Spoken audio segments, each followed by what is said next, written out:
Para po sa mga nagtatanong kung paano pong mangoleksyon dito sa Shopee, ganito lang po yung gagawin natin. Pagbukas po natin sa Shopee, ayan, meron po dito sa ibaba, home, ayan, mall, live, at saka video. So, dito po tayo sa video, and kapag nanood po tayong video, ito pong bilog dito sa taas, ito pong bilog dito, iikot po yan yung kulay orange na yan, and mangongoleksyon po tayo dyan. Pag pinisil po yan siya dyan, pupunta na po tayo dito. And ayan na nga po yung nakoleksyon ko. O, wala po pong isang buwan yan. Pinagtsagaan ko po siyang mag-check-in everyday.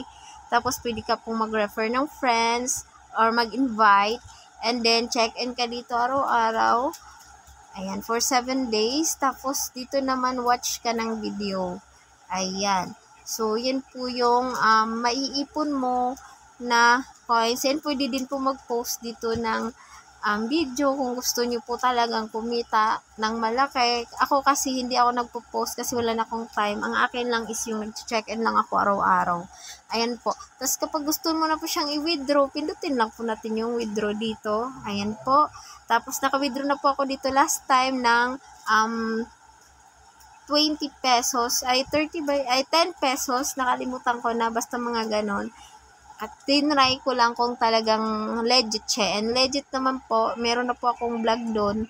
And ito lang po, pinakita ko lang po sa mga nagtatanong. So, ganun lang po. Ayan po, withdrawable amount is piso, 5 pesos, 10 pesos, 30 pesos, 50 pesos, and 100 pesos.